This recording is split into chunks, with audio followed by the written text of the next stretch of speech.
Video बीच में stop हो गया था, तो मैं फिर से यहाँ से जो क्वेश्चन बाकी रह गया था मैं उसके आगे से फिर से शुरू करने हूँ। मैंने ये वाला क्वेश्चन डिस्कस कर दिया था, बता दिया था कि इसका आंसर द्विविस्थापन होगा। तो अगला क्वेश्चन हम लेते हैं।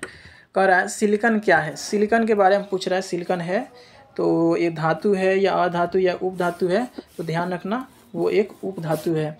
उपधातु कौन कौन से होते हैं उनका लिस्ट यहाँ बना लेते हैं। वैसे हम इसको देंगे तुम लोगों को कल के एग्जाम में या आज ही के लिस्ट में वो मिल जाएगा। तो सिलिकॉन कौन कौन से नो जो मेटालॉयड उसको कहते हैं, ठीक है ना, मेटालॉयड, मेटालॉयड, ठीक है ना, या उपधातु वो कौन कौन से हैं तो उनका नाम लिख लो। एक होता है बेरिलियम, एक होता है जर्मेनियम BeGe, और एक होता है सिलिकॉन जो कि यहाँ हमसे पूछा था। एक होता है आर्सेनिक AS, एक होता है बोरॉन B, एक होता है टेरेनियम और एक होता है पोलोनियम। तो इस तरीके से ये कुछ महत्वपूर्ण जो मेटल लॉयड्स हैं जो उपधातु के नाम से हम जानते हैं। उपधातु क्या होते हैं कि that elements which behaves like both atom and non metals and that elements are known as metalloid. तो मेटालॉयड क्या होता है कि वो धातु और अधातु दोनों प्रकार की जो बिहेव करते हैं, उनकी जो गुण है उनको दर्शाते हैं, तो उनको ही हम लोग क्या कहते हैं मेटालॉयड कहते हैं, उपधातु कहते हैं, ठीक है ना। और पता है धातु क्या है कि वो जो क्या होते हैं जिनमें मुक्त इलेक्ट्रॉन पाए जाते हैं, जो धातु विद्युत का सुचालक होता है, जिसमें एक विशेष प्रकार की चमक होती है, जिसको पीटने से एक प्रकार विशेष प्रकार की ध्वनि, बहुत सारी डेफिनेशन है, ठीक है ना। बस उसका अपोजिट कर दो तो वो क्या हो जाता है, हमारा अधातु होता है। तो धातु अधातु में बहुत सारा डिफरेंसेज भी है, ठीक है ना। ये इसमें मुक्त जो फ्री नंबर ऑफ इलेक्ट्रॉन्स होते हैं, इसमें इलेक्ट्रॉन्स नहीं होते हैं। इस तरीके से ये इलेक्ट्रॉन क्या करता है, रिलीज करता है, ये इलेक्ट्रॉन गेन करता है। नॉन मेटल क्या करता है, इलेक्ट्रॉन को प्राप्त करता है। और धातु क्या होता है, इलेक्ट्रॉन देता है, तो डोनेट करता है। डोनेट करने की जो क्षमता होती है वो धातुओं में होती है, और उसको रिसीव करने की जो उनकी अपनी एक विशेषता होती है अधातुओं की होती है, ठीक है ना। और एक और बात जो धातु में होता है, वो धातु में क्या होता है, जो इलेक्ट्रॉनिक कन्फिग्रेशन हम लिखते हैं, तो जो नंबर ऑफ वैलेंस इलेक्ट्रॉन होते हैं एक मेटल के अंत के, जो वैलेंस इलेक्ट्रॉन क्या होता है कि the electrons which is present in outermost shell of the element. जो इलेक्ट्रॉनिक कन्फिग्रेशन लिखते हैं तो उसके अंतिम के उप कक्षा जो कक्षा होते हैं, उस जो नंबर्स ऑफ इलेक्ट्रॉन, जो इलेक्ट्रॉन जितने आते हैं वो उनका वैलेंस इलेक्ट्रॉन संयोजी इलेक्ट्रॉन के नाम से जाना जाता है, ठीक है ना। तो संयोजी इलेक्ट्रॉन, तो अगर धातु है तो उसके संयोजी इलेक्ट्रॉन क्या क्या हो सकते हैं, या तो 1 हो सकता है, या 2 हो सकता है, या 3 हो सकता है, एंड इसके अलावा, ठीक है ना, इसके अलावा कोई ज़्यादा नहीं हो सकता। ये इसकी एक विशेष पहचान है, और यही इसीलिए इसी बात है। चलो हम इसके आगे डिस्कस करेंगे एलिमेंट जो पीरियोडिक टेबल है, क्योंकि ऐसे यहाँ डिस्कस करेंगे तो वो थोड़ा लंबा हो जाएगा। वो इलेक्ट्रॉनिक कन्फिग्रेशन की बात है, ठीक है ना। आगे आ जाते हैं, अगला क्वेश्चन। हाँ, तो ये कह रहा है वे तत्व जिनके बाहरी सेल पूर्ण रूप से भरे होते हैं। तो बाहरी सेल जिनका पूर्ण रूप से भरा हुआ एक कोष है, जो अभी बता रहा था कि उनके जो इलेक्ट्रॉन्स होते हैं अंतिम कक्षा में वो पूर्ण रूप से भरे होते हैं, यानी कि 8 होता है अंत में, या तो 8 होगा या तो 2 होगा। तो वो कौन होते हैं, तो वो उत्कृष्ट गैस जो होते हैं, इसको इनर्ट गैस या नोबल गैस के नाम से भी जानते हैं। ये 18th ग्रुप के एलिमेंट्स होते हैं। कल के वीडियो लेक्चर में इसके ऊपर मैं पूरा डिटेल में तुम लोगों को बताने वाला हूँ, तो इसको वहाँ समझ जाना, ठीक है ना। तो अभी फिलहाल इतना समझ जाओ कि इसका आंसर उत्कृष्ट गैस होगा। अगला क्वेश्चन है खड़िया। खड़िया को अलग अन्य दूसरे नामों से भी जाना जाता है, जैसे इसको कहते हैं मिल्क ऑफ मैग्नीशिया के नाम से भी, सॉरी मिल्क ऑफ मैग्नीशिया नहीं, मिल्क ऑफ मैग्नीशिया का सूत्र होता है MgOH2। इसको ये ना मिल्क ऑफ मैग्नीशिया का सूत्र होता है, ठीक है ना, मिल्क ऑफ मैग्नीशिया इसको कहते हैं।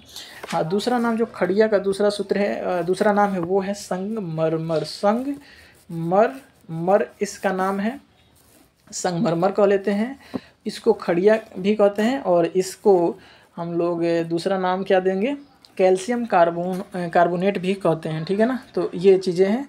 चूना पत्थर भी इसका नाम है, चूना पत्थर, ठीक है ना, चूना पत्थर। ये अलग अलग नाम से जाने जाते हैं, तो कोई भी एक नाम दे करके हमसे पूछ लिया जाएगा। वो क्या होता है, कैल्शियम कार्बोनेट। तो कैल्शियम कार्बोनेट क्या होता है, CaCO3। ये होता है इसका आंसर।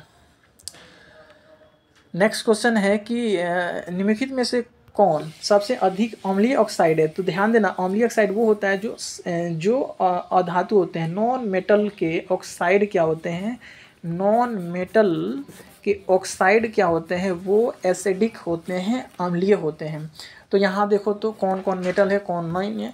ये मेटल में कुछ इंपॉर्टेंस तुम्हें मेटल को ध्यान में रखना होगा, तो उसका लिस्ट मैं इस वीडियो के PDF में दे रखा है, ठीक है ना। तो उसका टेंशन नहीं, अगर नहीं होगा तो कल में तो डिटेल में हम लोग करेंगे।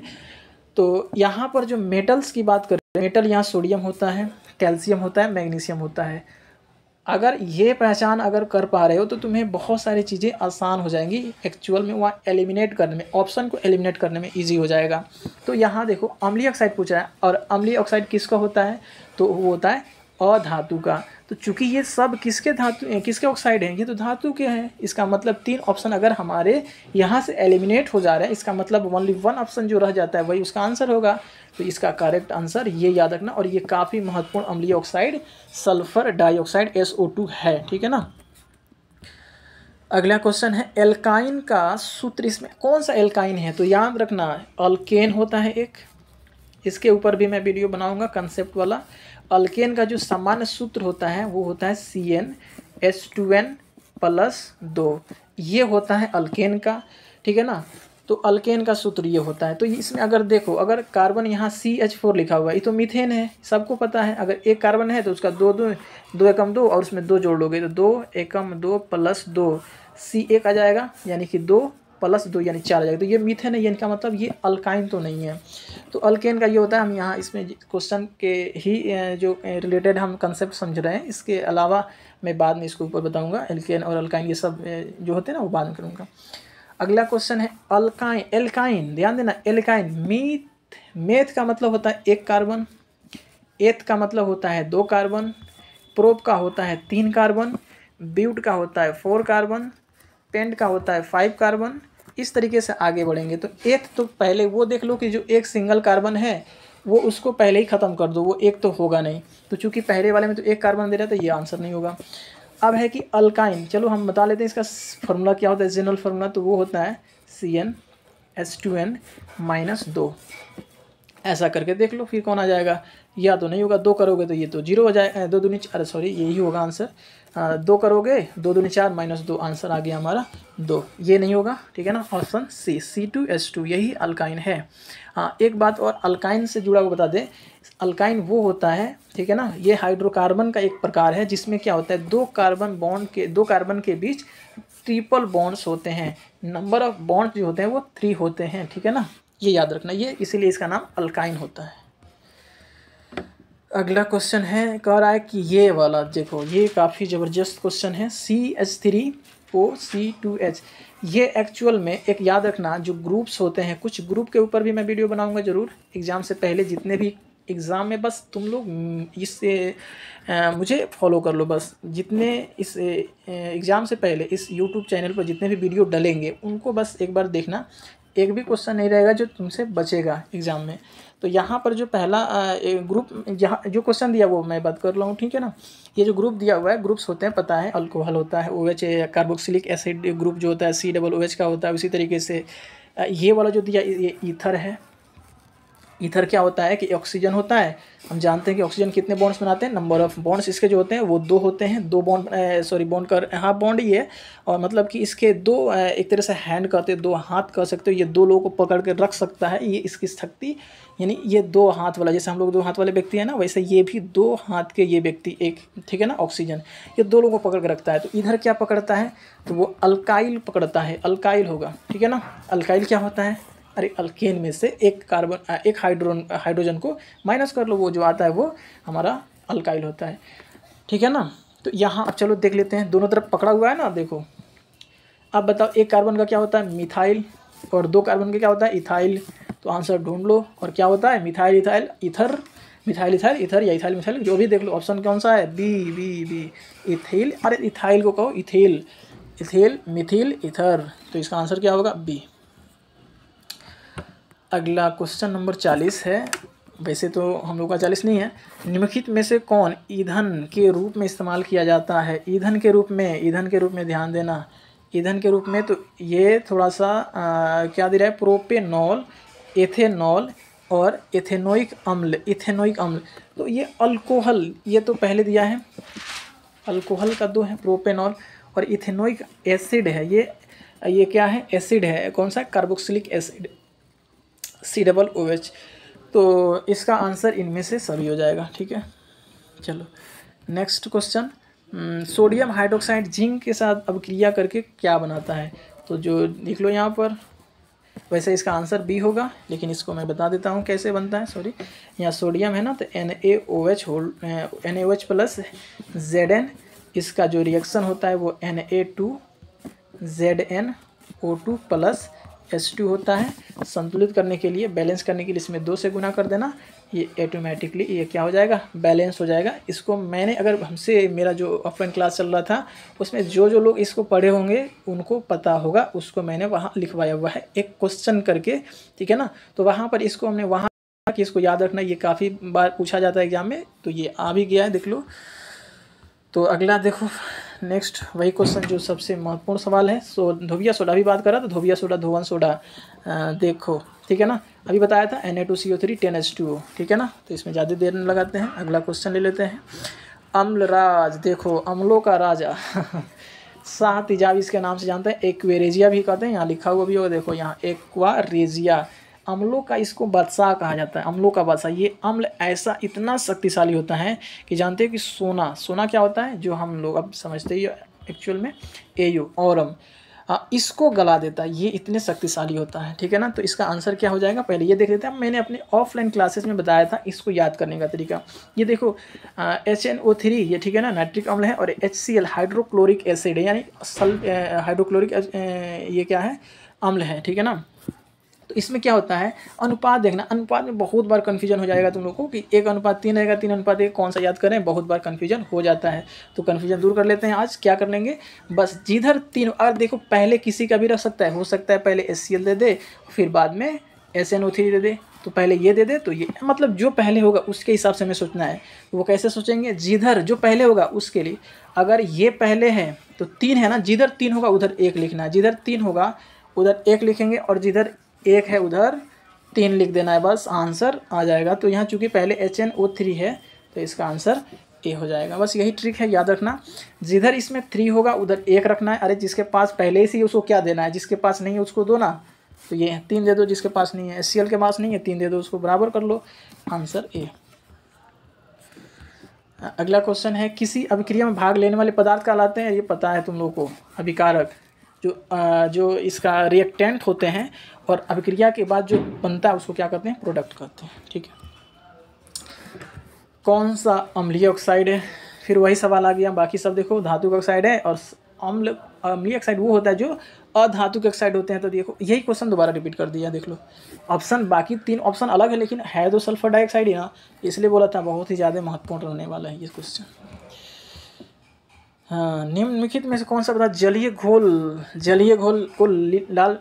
घोल लिटमस पत्र को नीला कर देता है। ये याद रखना, एक चीज़ मैं ट्रिक बता दूँ तुम लोगों को, एक ट्रिक याद रखना अम्ल के बारे में, कि अम्ल क्या करते हैं, अम्ल कौन से लिटमस पत्र को लाल करता है, नीला करता है।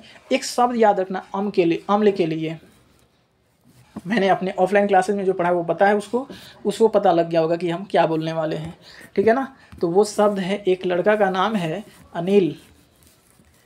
अनिल साहब कहते हैं कि अ फॉर अम्ल, अनिल के नाम से क्या समझ में आता है, अ से अम्ल और नी से नीला और हो जाता है लाल, ठीक है ना। इसका मतलब क्या हुआ कि अम्ल जो है नीले लिटमस पत्र को लाल बना देता है, काफ़ी इजी तरीके से, तो ये याद रखना। इसके विपरीत क्या होगा, तो इसका ये अगर नहीं दिया है तो समझ जाना वो क्षार है। हमसे क्या कह रहा है, हमसे कह रहा है लाल लिटमस, यहाँ तो नीला से अम्ल क्या कर रहा है, नीला को ना लाल बनाता है, यहाँ लाल को ही कह दिया नीला, तो बस इसको अगर उल्टा पूछे तो क्षार हो जाएगा। अम्ल याद रखोगे, क्षार अपने आप याद हो जाता है। अगला क्वेश्चन है कि स्वस्थ शरीर का pH मान क्या होता है, याद रखना 7.0 से 7.8 होता है, ठीक है ना, ये हमारा, ठीक है ना। और वही बात करें हमारे ब्लड का, जो हमारे अंदर ब्लड है उसका क्या होता है, ये क्षारीय होता है, वो 4 होता है, ठीक है ना, 7.4 होता है क्षार का। और दूसरा क्या होता है, एक जो H2O होता है, H2O यानी जल का pH मान जो होता है वो 7 होता है। न्यूट्रल जो सॉल्यूशन होता है, जो उदासीन विलयन होता है, उसका भी मान pH 7 होता है। और एक बात याद रखना, जो अम्ल होते हैं उसका pH मान 7 से कम होता है, जो क्षार होते हैं उसका मान 7 से ज़्यादा होता है, और जो उदासीन विलयन होता है उसका pH मान 7 होता है। निम्नांकित में कौन यौगिक जल में विलय है? अरे पता है, चीनी घुल जाता है, बाकी छोड़ो ना। चीनी घुलाते हो कि नहीं घुलाते हो? ग्लूकोज क्या है? चीनी है, घुल गया। अगला है, निम्न में कौन अमलगम है? बहुत ही महत्वपूर्ण है अमलगम। अमलगम क्या होता है, इसके PDF में तुम लोग को मिल जाएगा लिखा हुआ, बट यहाँ हम एक बार डिस्कस कर लेते हैं। एनी एलिमेंट्स विथ मतलब कि the compound of mercury with any metals, mercury, ठीक है ना, मरकरी को ही पारा कहा जाता है। और उसका सिंबल बोलो अब आ गया ना, Hg होता है। जी हाँ, Hg होता है। Hg के साथ किसी भी एलिमेंट का जो कंपाउंड बनता है वही अमलगम होता है। तो इसमें खोज लो Hg कहाँ है, यहाँ है। अगला है कि निम्नलिखित में कौन सी जिंक सल्फेट के विलयन को जिंक से विस्थापित कर देता है? यही कल एक और है रिएक्टिविटी सीरीज, धातुओं की सक्रियता क्रियाशीलता श्रेणी को हम कल के वीडियो में बताने वाले हैं। और उसमें ये बताएंगे कि कैसे कोई भी एलिमेंट्स किसी दूसरे विलयन में किसी एलिमेंट को क्या करता है, डिस्प्लेस्ड कर देता है, विस्थापित कर देता है, हटा करके अपने आप को खुद बैठ जाता है, खुद उस विलयन को हड़प ले लेता है, ऐसे समझ जाना। तो फिलहाल इसका आंसर मैं बता देता हूँ, एल्युमिनियम। बट ये कैसे हो रहा है, कल। तो चलो, आज का इतना ही क्वेश्चन इतना ही है। अब यहाँ कुछ मैंने वो बोल रहा था कि जो तुम लोगों को PDF में कुछ फार्मूला उस वगैरह में दे देंगे। तो यहाँ पर देखो फार्मूला लिखा हुआ है। इसमें पहला है खड़िया संगमरमर, दे दिया था, बता दिया था। एक उसका क्या होता है, कैल्शियम कार्बन CaCO3 होता है। दूसरा है बूझा चूना का सूत्र होता है CaOH2 होता है, ठीक है ना। अगला है अनबूझा चूना, quick lime, select lime, CaO। और ये काफ़ी महत्वपूर्ण है, इसी का प्रयोग हम लोग दीवारों में सफ़ेदी कराने में करते हैं। और ये जब CO2 वायुमंडल से कार्बन डाइऑक्साइड के साथ क्या करता है, अभिक्रिया करता है, तो वो बन जाता है हमारा CaCO3। और इस तरीके से इसका कलर क्या हो जाता है, दूधिया हो जाता है। और दीवारों पर सफ़ेदी करने के 2 4 5 दिन उसके बाद वो क्या होता है, उसमें सफ़ेदी चमक आ जाता है। उसके बाद अगला जो सूत्र है यहाँ पर सोडियम क्लोराइड का है, वो साधारण नमक है सूत्र। नेक्स्ट है धोवन सोडा, इसको कहते हैं वाशिंग सोडा का सूत्र अभी क्वेश्चन में आया हुआ था, Na2CO3 10H2। ध्यान देना, इसमें बहुत बार क्या होता है, सोडियम कार्बोनेट को ही लिख कर छोड़ देता है Na2CO3 तक, लेकिन हमें वो ऑप्शन को सेलेक्ट करना होता है जिसमें 10H2O भी शामिल होता है। अगला है बेकिंग सोडा यानी मीठा सोडा, अभी डिस्कस किया है, तो वो होता है NaHCO3 सोडियम बाइकार्बोनेट होता है। हाँ, जिप्सम काफ़ी महत्वपूर्ण है, जिप्सम का सूत्र याद रखना, कैल्शियम सल्फेट के साथ 2H2O भी रहता है, ये जिप्सम होता है CaSO4 2H2O। Plaster of Paris, इसमें हाफ H2O जुड़ जाता है, CaSO4 half H2O। Bleaching powder वो CaOCl2 होता है। बोलते बोलते थक जा रहा है। अमलगम को मैंने बताया कि any element with the mercury के साथ कोई भी धातु क्या होता है, यहाँ लिखा हुआ है कि Hg के साथ मिश्र धातु अमलगम कहा जाता है किसी भी एलिमेंट को, ठीक है ना। एनी एलिमेंट को क्या करो, Hg के साथ जोड़ो, अमलगम बन जाएगा। जैसे एग्जांपल में दो दिया है, Cu+Hn Hg और NaHg। इसके बाद दो कुछ एक्स्ट्रा चीज़ है, इस पर ज़्यादा फोकस मत करना, बट एक बार पढ़ जरूर लेना है, हो सकता है एग्जाम में आ जाए। इसमें से कोई एक कह रहा है मीथेन के बारे में। ये मीथेन क्या होता है, कहाँ निकलता है, कैसे पाया जाए, कहाँ होता है ये, तो वही है बायोगैस में। बायोगैस जानते हो, सेप्टिक टैंक होता है। प्राकृतिक गैस होते हैं, CNG कंप्रेस नेचुरल गैस होते हैं, उसमें पाया जाता है। मार्स गैस जो जलदली, इसको दलदली गैस भी कहते हैं, जहाँ दलदली होती है ना वहाँ पर ये पाया जाता है। गोबर गैस, जो हम लोग गोबर होता है ना, गोबर गैस, उसमें जो गैस निकलती उसमें मीथेन गैस निकलता है। धान के खेत से भी ये निकलता है, जानवर जो जुगाली करते हैं, आऊँ करते हैं, उससे भी क्या होता है, इस तरीके से जानवरों में जुगाली से वो निकलता है। फिर दलदली क्षेत्र, वही ना दलदली, इसको मार्स गैस के भी नाम से जानते हैं। ईथेन, ठीक है ना, ईथेन ये कच्चे फलों को नेचुरली पकाने में मदद करता है, लेकिन आर्टिफिशियली अगर हम फल पकाना चाह रहे हैं तो हम उसमें जो जिसको हम लोग कार्बाइड कहते हैं या जो भी कल है, उसका जो नाम है उसका है एसिटिलीन, सूत्र है एसिटिलीन। इससे हम क्या करते हैं, हम घर में अपने फल को कच्चे तौर पर लाते हैं और पका लेते हैं, लेकिन जो नेचुरली पेड़ में लटका हुआ है पक जाए, वो क्या है, इथेन। और हार्मोन्स क्या होता है, वही हार्मोन्स इथिलीन कहलाता है, ठीक है ना। बायो का पार्ट है, बायो में डिस्कस करेंगे उस तरह का सवाल को। अगला है गैस बिल्डिंग में एसिटिलीन का प्रयोग किया जाता है, याद रखना कपूर बनाने में भी किया जाता है। बायोगैस क्या होता है, CH4 मीथेन के साथ CO2 को जोड़ लो। और इसमें ये महत्वपूर्ण है कि CNG कंप्रेस्ड नेचुरल गैस क्या होता है, ठीक है ना। तो ये याद रखना कि ये मीथेन, इथेन और प्रोपेन का एक मिश्रण होता है। इसमें सबसे अधिक मात्रा में मीथेन पाया जाता है, तो मीथेन इसका प्रमुख घटक होता है। पूछा जाएगा कि बताओ कंप्रेस्ड नेचुरल गैस CNG में CNG का प्रमुख घटक कौन सा है, तो ऑप्शन चुनेंगे मीथेन। उसी तरीके से LPG, घर में हम खाना बनाते हैं, गैस सिलेंडर में LPG भरा होता है, लिक्विफाइड पेट्रोलियम गैस नाम है इसमें जो होता है ब्यूटेन और प्रोपेन होता है, लेकिन सबसे अधिक मात्रा में ब्यूटेन होता है, तो इसमें प्रमुख घटक के रूप में ब्यूटेन होता है। तो आंसर पूछेगा क्वेश्चन तो हमसे आंसर देना होगा ब्यूटेन।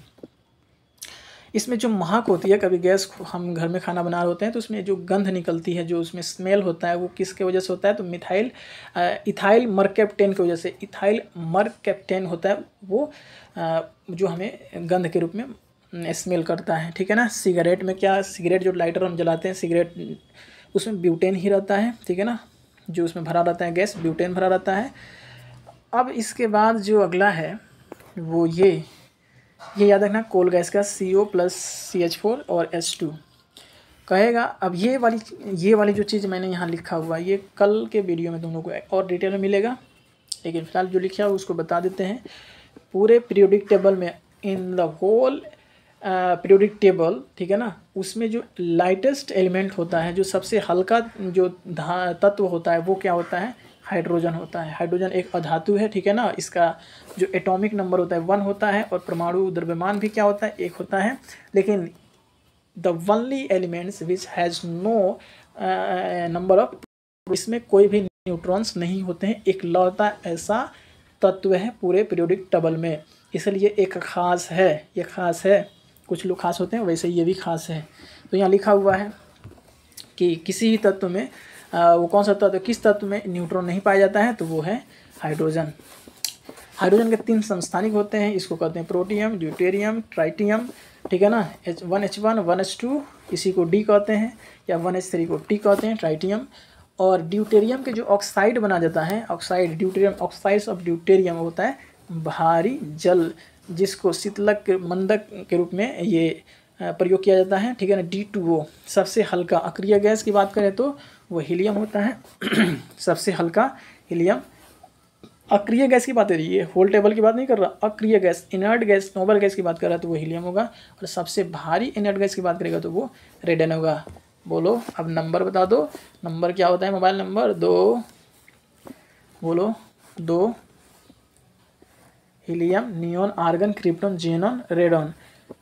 2 10 18 36 54 86, ये है उस एक तरीके से मोबाइल नंबर। तो याद रखना, मैंने अपने जो क्लास वाले ऑफलाइन क्लास है उसमें ये बताया हुआ है कि वो 2 10 18 36 54 86 क्या है। अगर किसी को पता है तो बताओ ये क्या मैंने लिखा है, और इसको कल मैं तुम लोगों को डिटेल में चर्चा करूँगा। तो इसको देखने के लिए कल ज़रूर देना, और इसको पहले खूब अच्छे से लिखना जो क्वेश्चन, इसको एक एक क्वेश्चन को जरूर कर लेना, नहीं तो क्वेश्चन छूट जाएगा एग्ज़ाम में। यही क्वेश्चन आएगा, बहुत ही ज़्यादा महत्वपूर्ण रहने वाला था ये क्वेश्चन है। मैंने आज जो मॉडल पेपर साइंस के ऑब्जेक्टिव था उसको मैंने कर दिया है यहाँ पूरा। अब जो फिजिक्स और बायो करा गया उसको मैं नेक्स्ट आने वाले समय में कल ही करूँगा उसके बारे में भी, ठीक है ना। तब तक के लिए थैंक यू।